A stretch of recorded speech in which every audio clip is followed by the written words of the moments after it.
Om Swastiastu. Perkenalkan, nama saya Andi Putu Pinadianti, nomor absen 9 dari kelas 11 MIPA 1, SMA Negeri 1 Margo.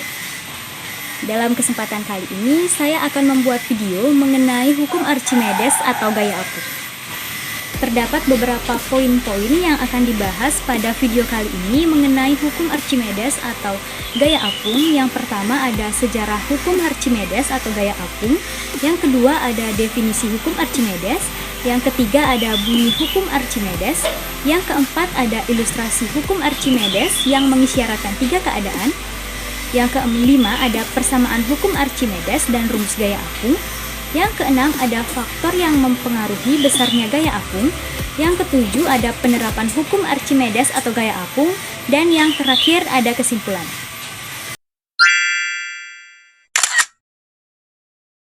Poin pertama yang akan kita bahas yaitu mengenai sejarah hukum Archimedes. Sesuai dengan namanya, hukum Archimedes ini ditemukan oleh seorang ilmuwan yang berasal dari Yunani yang bernama Archimedes. Beliau adalah seorang ilmuwan yang mahir dalam berbagai bidang, mulai dari matematika, fisika, astronomi, dan masih banyak bidang lainnya. Awal mula terkenalnya Archimedes ini karena beliau ditugaskan untuk mengecek atau membuktikan kemurnian emas dari mahkota seorang raja yang bernama Hiero II. Dengan melakukan kegiatan pembuktian tersebut, maka terciptalah sebuah hukum yang bernama hukum Archimedes yang dikenal sampai sekarang oleh banyak orang. Poin yang kedua yaitu mengenai definisi dari hukum Archimedes atau gaya apung. Berikut ini adalah definisi hukum tersebut. Hukum Archimedes atau gaya apung merupakan gaya angkat ke atas pada suatu benda jika dimasukkan ke dalam fluida, zat cair ataupun gas. Hukum ini menjelaskan hubungan gaya berat dan gaya ke atas pada suatu benda jika dimasukkan ke dalam air. Akibatnya adanya gaya angkat ke atas atau gaya apung, benda yang ada di dalam zat cair beratnya akan berkurang. Itu tadi definisi dari hukum Archimedes. Kemudian poin yang ketiga ada bunyi dari hukum Archimedes yang dapat dilihat pada tampilan berikutnya. Menurut Archimedes, suatu benda yang dicelupkan sebagian atau seluruhnya dalam fluida akan mengalami gaya ke atas yang besarnya sama dengan berat fluida yang dipindahkan oleh benda tersebut. Poin yang keempat yaitu ada 3 keadaan yang mengisyaratkan keadaan pada gaya apung atau hukum Archimedes, yaitu ada melayang, mengapung, dan tenggelam. Berikut ini adalah penjelasan lebih lanjut mengenai 3 keadaan tersebut. Benda yang ada di dalam zat cair beratnya akan mengalami pengurangan. Akibatnya, benda yang diangkat di dalam air akan terasa lebih ringan jika dibandingkan diangkat di darat. Hukum Archimedes mengisyaratkan 3 keadaan, yaitu yang pertama tenggelam. Keadaan ini terjadi ketika massa jenis zat cair lebih kecil daripada massa jenis benda. Pada keadaan tenggelam, berat benda di dalam cairan lebih besar dibandingkan gaya ke atas oleh cairan. Yang kedua yaitu melayang. Keadaan ini terjadi ketika massa jenis zat cair sama dengan massa jenis benda. Yang terakhir yaitu mengapung. Keadaan ini terjadi saat massa jenis zat cair lebih besar daripada massa jenis benda. Poin yang kelima yaitu mengenai persamaan hukum Archimedes dan rumus gaya apung yang dapat dilihat pada bagian berikut. Rumus atau persamaan yang pertama ini yaitu adalah rumus mengenai hukum Archimedes atau gaya apung. Rumus yang kedua yaitu tentang rumus berat semu atau berat benda dalam zat cair yang dapat dilihat pada tabel berikut.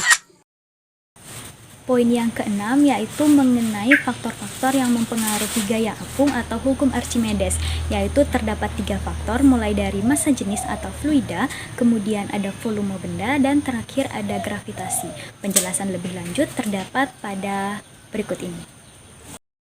Yang pertama ada massa jenis fluida. Massa jenis fluida adalah perbandingan antara massa suatu benda dengan volume benda tersebut. Semakin besar massa jenis fluida, maka semakin besar gaya angkat yang dihasilkan. Sebaliknya, semakin kecil massa jenis fluida, maka semakin kecil gaya angkat yang dihasilkan. Yang kedua yaitu volume benda. Faktor yang kedua adalah volume benda. Semakin besar volume benda, maka semakin besar gaya apung yang dihasilkan. Sebaliknya, semakin kecil volume benda yang diangkat, maka semakin kecil gaya apung yang dihasilkan. Yang terakhir yaitu gravitasi benda. Semakin besar gravitasi benda, maka semakin besar gaya apung yang dihasilkan. Sebaliknya, semakin kecil gravitasi benda, semakin kecil gaya apung yang dihasilkan. Poin selanjutnya yaitu poin ketujuh mengenai penerapan hukum Archimedes pada kehidupan sehari-hari yang dapat diterapkan pada dunia perkapalan, balon udara, jembatan, dan masih banyak lagi hal-hal yang dapat diterapkan menggunakan hukum Archimedes, dan berikut ini merupakan penjelasan lebih lanjut mengenai penerapan-penerapan tersebut. Yang pertama ada kapal laut. Alasan kapal laut dapat mengapung yaitu 1. Kapal laut memiliki penampang yang luas sehingga jumlah dan berat air yang dipindahkan akan sama besar dengan gaya apung yang diterima oleh kapal. Kedua, terdapat bagian rongga udara di dalam lambung sebuah kapal yang membuat kapal seimbang dan mengapung di lautan dan menyebabkan kepadatan kapal berkurang. Yang pertama ada mengapung. Kapal selam dapat mengapung apabila memenuhi syarat terapung kerapatan kapal lebih kecil daripada kerapatan air laut. Untuk dapat memenuhi syarat mengapung, maka ruang udara harus lebih banyak daripada ruang air. Yang kedua yaitu tenggelam. Kapal selam dapat tenggelam apabila memenuhi syarat tenggelam, yaitu kerapatan kapal lebih besar daripada kerapatan air laut. Untuk bisa memenuhi syarat tenggelam, maka volume ruang udara harus lebih kecil daripada volume ruang air. Yang terakhir ada melayang.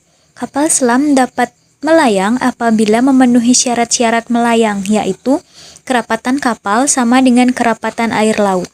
Untuk bisa memenuhi syarat melayang, maka volume ruang udara harus sama dengan volume ruang air. Yang ketiga adalah jembatan ponton. Jembatan ponton adalah jembatan yang terbuat dari susunan drum kosong. Sebelum ditata, drum harus dikosongkan dan ditutup agar air tidak bisa masuk. Dengan demikian, massa jenis drum bisa lebih kecil daripada massa jenis air. Akibatnya, jembatan ponton bisa terapung. Yang keempat ada balon udara.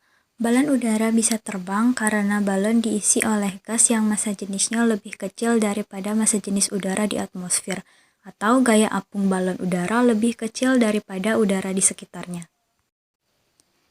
Yang kelima adalah pelampung. Di dalam pelampung terdapat udara yang menyebabkan pelampung mengembang. Massa jenis pelampung lebih kecil daripada massa jenis air, sehingga menyebabkan pelampung mengapung di air. Poin ke-8 yaitu adalah poin yang terakhir mengenai kesimpulan dari penjelasan-penjelasan yang telah dilakukan mengenai hukum Archimedes tadi. Yang pertama, hukum Archimedes merupakan hukum yang ditemukan oleh seorang ilmuwan yang berasal dari Yunani. Yang kedua, hukum Archimedes atau gaya apung ini merupakan gaya angkat ke atas pada suatu benda jika dimasukkan ke dalam fluida.